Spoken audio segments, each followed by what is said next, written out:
রোজা রেখে স্যালাইন নেওয়া যাবে কিনা, রোজা রেখে কি চোখে অথবা নাকের কিংবা কানের ড্রপ ব্যবহার করা যাবে কিনা। প্রথম প্রশ্ন, রোজা রেখে রক্ত পরীক্ষা এবং রক্তদান বা গ্রহণ করা যাবে কিনা। রোজা রেখে রক্ত পরীক্ষা বা রক্তদান করা যাবে যদি সেটা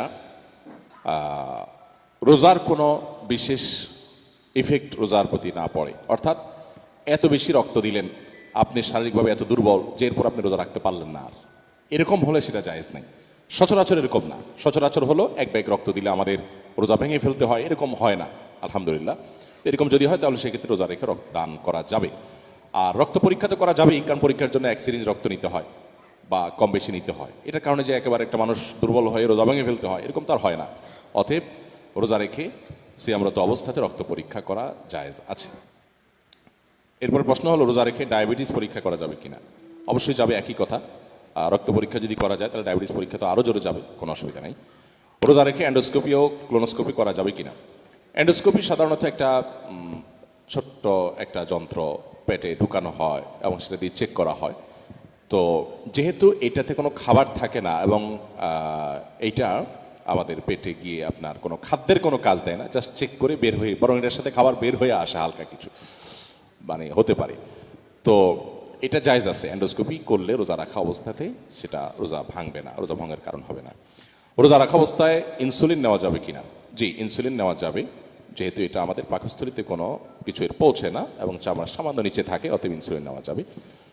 রোজা রেখে স্যালাইন নেওয়া যাবে কিনা। রোজা রেখে স্যালাইন এবং ইনজেকশন এগুলো নেওয়া যাবে, এটাই বিশুদ্ধতর মত, এটাই বেশিরভাগ সবল ওলামায়ে প্রায় মত। আমাদের দেশে বিচ্ছিন্ন এক দুজন এটার দ্বিমত ভিন্ন পোষণ করেন। স্যালাইন এবং ইনজেকশন নেওয়া যাবে, এর কারণ কি, যৌক্তিকতা কি। যৌক্তিকতা হলো যে বিশেষ করে যেগুলো আমরা রগে নেই আর কি, অর্থাৎ যেগুলো আমাদের পাকস্থলীতে যায় না আর কি।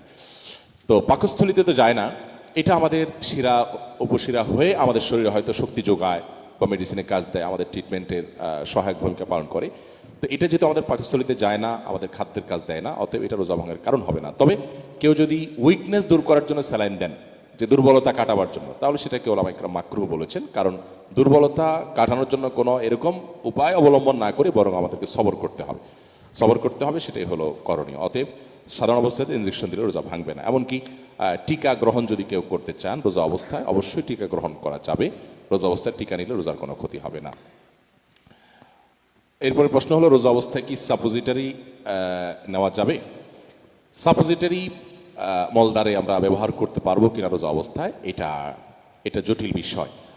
বিশেষ করে যখন মানুষ এত অসুস্থ হয়ে যায়, সাপোজিটারি তো সাধারণত নেওয়া হয় যখন মুখের ওষুধ খুব মানে যখন সীমা অনেক বেশি ছাড়িয়ে যায় তখন, অর্থাৎ তিনি মুখে ট্যাবলেট নিতে পারছেন না বা সেটা কার্যকর হচ্ছে না, তখন দিতে হয়। আল্লাহ না করুক এইরকম পর্যায়ে যদি হয় তখন তো তার রোজা ভাঙাই জায়েজ আছে। যদি এরকম হয় যে তার অসহনীয় সহ্য ক্ষমতার বাইরে চলে যায়, সেটা তো ভিন্ন বিষয়। রোজা রেখে কি চোখের অথবা নাকের কিংবা কানের ড্রপ ব্যবহার করা যাবে কিনা। চোখ, নাক এবং কান, তিন ধরনের ড্রপ। তিন ধরনের ড্রপের মধ্যে একটা তো যাবেই না, যেমন নাকের ড্রপ যদি আমরা দেই সেটা আমাদের কণ্ঠনালী হয়ে ভেতরে যাবে, সে সম্ভাবনা খুবই জোরালো, এবং সেই জন্য নাকের ড্রপ রোজা রাখা অবস্থা দেওয়া যাবে না। আর চোখের ড্রপ যেটা আছে, এই চোখের ড্রপ সচরাচর সেটা আমাদের গলায় যায় না, অতএব এটা দেওয়া যেতে পারে। কিন্তু দেওয়ার পর যদি গলায় এটার স্বাদ অনুভব করি, আমরা গিয়েছে অনুভব করি, যদি অনুভব করি, তাহলে সেক্ষেত্রে এটা থুতোর সাথে ফেলে দিলে হবে। আর সতর্কতার জন্য যদি ইফতারের পরে করা যেতে পারে সেটা আরও ভালো। তবে মৌলিকভাবে এটার কারণে যে রোজা ভেঙে যায় এক কথায় সেরকম না। আর কানের ড্রপ ব্যবহার করা যেতে পারে, এর কারণে রোজা ভাঙবে না ইনশাআল্লাহ। ইনহেলার ব্যবহার করলে কি রোজা ভেঙে যায়, এটা নিয়ে মতপার্থক্য আছে। এটা নিয়ে ওলামায়ে আহনাফের, আমাদের দেশে ওলামায়ে কেরাম, এটা তো সাম্প্রতিক ইস্যু বলা যেতে পারে, আধুনিক মাসালাগুলোর একটি। এ বিষয়ে যে সমস্ত ওলামায়ে কেরামের ফতোয়া এবং জবাব আমার জানা আছে, সেটা হলো যে এটাকে রোজা ভঙ্গের কারণ হিসেবে উল্লেখ করেন ওলামায়ে কেরাম এবং নাজায়েজ বলেন। তবে সৌদি আরবের অনেক ওলামায়ে কেরাম এটাকে জায়েজ বলেন। যুক্তি কি দেন, উভয় পক্ষের যুক্তি তর্ক দলিলগুলো আমি জানার চেষ্টা করেছি। একেবারে সংক্ষেপে যদি বলি, সৌদি আরবের ওলামায়ে কেরামের মধ্যে যারা জায়েজ বলেন তাদের যুক্তি হলো যে এইটা যেই পরিমাণ মেডিসিন থাকে সেটার পরিমাণ এত কম থাকে যে এটা আসলে আমরা ওই কুলি করলে যেরকম থুতুর সাথে একটু পানি যায় ওই টাইপের, এবং এটা শ্বাস নালীটাকে প্রশস্ত করবার জন্য এটা আসলে পাকস্থলী পর্যন্ত যে পৌঁছে সেটা সেরকমও বলা কঠিন। তো এই সমস্ত কারণ দেখি তারা এটাকে জায়েজ বলেন। কিন্তু এহতিয়াত এবং সতর্কতা হলো এটা ব্যবহার ইফতারের পরে করা এবং এটাকে আমরা ব্যবহার করব না রোজা অবস্থাতে। এটাই হলো সতর্কতাপূর্ণ মত, এটা এহতিয়াতপূর্ণ মত। এবং সেই সাথে আপনার কতটুকু যায় কি, মানে আমি এই মাপজোপের মধ্যে যদি চলে যাই, মানে যাচ্ছে ভিতরে এবং সেখান থেকে পাকস্থলীতে যেতে পারে সে সম্ভাবনা আশঙ্কা আছে, সব মিলিয়ে এহতিয়াত অবলম্বন করা বা সতর্ক থাকাটাই হলো অধিকতর উপযোগী এবং আমার কাছে মনে হয় ভালো উত্তম। তবে যদি কারোর এরকম পরিস্থিতি হয়, আল্লাহ না করুন শ্বাসকষ্ট, তিনি মরণাপন্ন অবস্থা, তাহলে তো তার জন্য ওই অবস্থা রোজা ভাঙাই জায়েজ আছে। কতটুকু পরিমাণ রক্তক্ষরণ হলে রোজা ভেঙে যাবে? আসলে রক্ত যদি শরীর থেকে বের হয় স্বাভাবিকভাবে, কেটে গেছে কোথাও, এটা রোজা ভঙ্গের কারণ নয় সচরাচর। কিন্তু যদি এত বেশি রক্ত বের হয় যার ফলশ্রুতিতে তিনি দুর্বল হয়ে পড়েন এবং তার এই মুহূর্তে পানি পান করা, খাওয়া, এটা ছাড়া তার জীবন রক্ষা করা কঠিন হয়, তাহলে তো সেক্ষেত্রে তিনি রোজা ভাঙতে পারেন সে ওজোরের ভিত্তিতে। বাকি এমনিতে রোজা রক্ত বের হলে বা কাটা গেছে এটা রক্ত পড়লে এর কারণে রোজা ভঙ্গ হয় না মৌলিকভাবে। রোজা রেখে সরি, এটা একই প্রশ্ন আবার আসছে, অসুস্থ অবস্থায় কখন রোজা ভাঙা যাবে? অসুস্থ অবস্থায় রোজা ভাঙা যাবে, কিন্তু সে অসুস্থতার সংজ্ঞাটা কি, ডেফিনেশনটা কি? আমাদের আজকাল দেখা যায় অনেকে রোজা রাখেন না, কি হয়েছে, ওনার গ্যাস্ট্রিক। আরেকজন রোজা রাখেন না কেন, ওনার প্লাস্টিক। এই গ্যাস্ট্রিক প্লাস্টিক এ সমস্ত অজুহাত দিয়ে রোজা না রাখার সুযোগ নাই।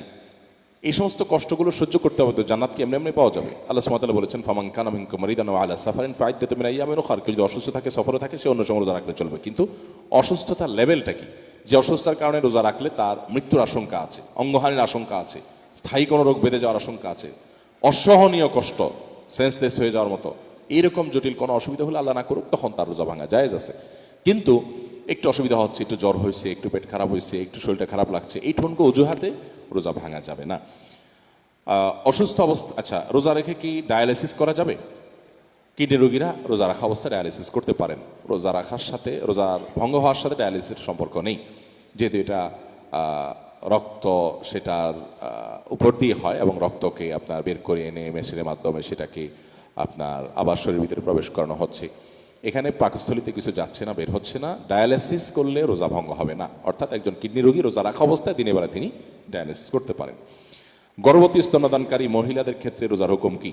গর্ভবতী মায়েরা এবং স্তন্যদানকারী নারীরা, মায়েরা, তাদের এই অবস্থাগুলোতে তারা রোজা রাখবেন। যদি তাদের রোজা রাখলে নিজের কিংবা সন্তানের জীবন হুমকির মধ্যে পড়তে পারে, তাহলে অবশ্যই তারা জীবন রক্ষার প্রয়োজনে রোজা রাখবেন না এবং পরবর্তীতে রোজাগুলো রেখে দিবেন। কিন্তু গর্ভবতী মায়েরা অনেকে আছেন যে একটু কষ্ট হলে তারা মনে করেন না, আমি ওটা রোজা রাখতে পারবো না। দেখুন, আমাদেরকে সহনশীল হতে হবে। ইসলাম চায় একজন মুসলমান সহনশীল হবেন, একজন মুসলমান কষ্ট সহিষ্ণু হবেন, একজন মুসলমান ধৈর্যশীল হবেন। আজকাল তো অনেক মা বাপ আছেন ছোট বাচ্চাদেরকে রোজা রাখাতে চান না, অথচ আমাদের বাচ্চাদেরকে রোজা রাখানো আমাদের উচিত, তাদেরকে কষ্ট সহিষ্ণু করা উচিত। এখন সব বাপ মা পোলাপানকে শুধু ভোগ শিখায়, ভোগ শেখানোর প্রয়োজন নাই, ভোগ পশু পাখিও করতে পারে। ত্যাগটা শিখাইতে হয়, স্যাক্রিফাইসটা শিখাইতে হয়। ইসলাম সেটাই বলে, আপনি ওকে ভোর রাতে উঠতে শেখান, ও জীবনে অনেক কিছু করতে পারবে। ওকে আপনি রোজা রাখতে শেখান, ক্ষুধার কষ্ট অনুভব করতে শেখান, ও জীবনে অনেক কিছু করতে পারবে। এই জন্য গর্ভবতী মায়েদের গর্ভাবস্থায় তিনি রোজা রাখলে তার একটু কষ্ট হবে, কিন্তু একটু কষ্ট হবে, এই অজুহাতে তিনি রোজা ভাঙার সুযোগ নেই। আল্লাহ না করুন এমন অসুস্থতা যে তিনি এই অবস্থায় রোজা রাখতে গেলে তার জীবন হুমকির মধ্যে পড়ে যাবে, গর্ভস্থ সন্তানের ক্ষতি হবে। অনেক মায়েরা আছেন রোজা, এই আপনার গর্ভবতী অবস্থায় একটা পিরিয়ড পুরো সময় বেড রেস্টে থাকতে হয়, স্যালাইনের উপরে থাকতে হয় এবং অনবরত বমি হতে থাকে। তাদের কথা ভিন্ন বিষয়, যে তাদের এই পর্যায়ে যদি চলে যায় যে রোজা রাখলে তাদের ভয়ঙ্কর ক্ষতি হবে কিংবা সন্তানের জীবনের হুমকি আছে, তারা রোজা না রেখে পরবর্তীতে রোজাগুলো রেখে দিতে হবে। কিন্তু সাধারণত আপনার গর্ভবতী হলেই এই সুযোগ পাওয়া যাবে না। একইভাবে স্তন্যদানকারী মহিলা, এই অজুহাতে যে সন্তানকে আমার দুধ পান করাতে আমি রোজা রাখবো না, সে সুযোগ নাই। এটা তখনই যখন আল্লাহ না করুন সন্তানকে আমি দুধ না দিলে, বিকল্প কোনো দুধ নাই, সে দুধ খায় না এবং না দিলে সে মারা যেতে পারে। এরকম হয়ে গেলে আপনি তখন মানে আবার এদিকে আপনি না খেলে রোজা রাখলে আপনার দুধ আসে না, একেবারে শুকিয়ে কাষ্ট হয়ে যায়, আর বিকল্প কিছুই নাই, এরকম কেস রেয়ার। আজকাল হাজার ও শত বিকল্প আমাদের কাছে আছে আলহামদুলিল্লাহ। অতএব এরকম টনক অজুহাতে রোজা না রাখার কোনো সুযোগ নেই। রোজা রেখে অ্যান্টিবায়োটিক, পেন ক্লিয়ার, গ্যাসের ইনজেকশন নেওয়া যাবে কিনা? ইনজেকশন সম্পর্কে আমরা বলেছি, ইনজেকশন রোজা রেখে নেওয়া যাবে, যেহেতু এটা আমাদের পাকস্থলীতে যায় না এবং বিশেষ করে মেডিসিন হিসাবে আমরা যেগুলো ব্যবহার করছি, যে অ্যান্টিবায়োটিক বলেন, পেন ক্লিয়ার বলেন, পেন ক্লিয়ার যদি আপনি ট্যাবলেট খান তাহলে তো আপনার পেটে যাচ্ছে, পাকস্থলীতে যাচ্ছে, এটা ভিন্ন বিষয়। কিন্তু ইনজেকশন যদি নেন আপনি, তাহলে সেক্ষেত্রে এই ইনজেকশনের কারণে নর্মালি রোজা ভাঙবে না। আমরা বলেছি ইনসুলিন নেওয়া যাবে তো, জি ডেন্টালের চিকিৎসা, এটা ফরাজি ডেন্টাল আছে যেহেতু ওনাদের, কারণ মুশকিল এটা তো করা কঠিন, কারণ ডেন্টাল ট্রিটমেন্টে তো অবশ্যই আপনার মুখের ভিতরে যে পানি পাইপের মাধ্যমে দেওয়া হয় এটা তো গলা ভিতরে যাবেই, এবং এটা তো আসলে ঠেকাবার কোনো উপায় নেই। যদি এমনি normal check up take up হয় যে ঠিক আছে চেক আপ টেক আপ করতে পারলেন, তো এখন মুশকিল হলো এই মাসআলাগুলো বললে আপনাদেরই সমস্যা, দিনের বেলা রোগীদেরও সমস্যা, আসতে পারবে না। এই জন্য মিডিল ইস্টে রমজান মাসে যে কালচারটা হয়, সাধারণত এই ধরনের প্রতিষ্ঠানগুলো রাতে খোলা থাকে 10টা 11টা 12টা পর্যন্ত, দিনের বেলা মানুষ রেস্ট করে ঘুমায় আর কি।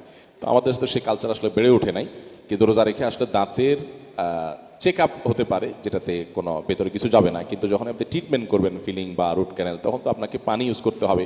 এই পানিগুলো আপনি বেচারা শুয়ে থাকবে অবশ্যই ভিতরে যাবে, মানে এটা তো সে নিয়ন্ত্রণ করতে পারবে না। যদি এমন হতো যে ট্রিটমেন্ট করছেন আর তিনি থুতুর সাথে পানিটা ফেলে দিচ্ছেন, কোনো কিছু ভিতরে যাচ্ছে না, এটা যদি নিশ্চিত করা যেত তাহলে অবশ্যই জায়েজ, সেটা নাজায়েজ হওয়ার কোনো কারণ থাকতে পারে না। জাযাকুমুল্লাহ খাইর।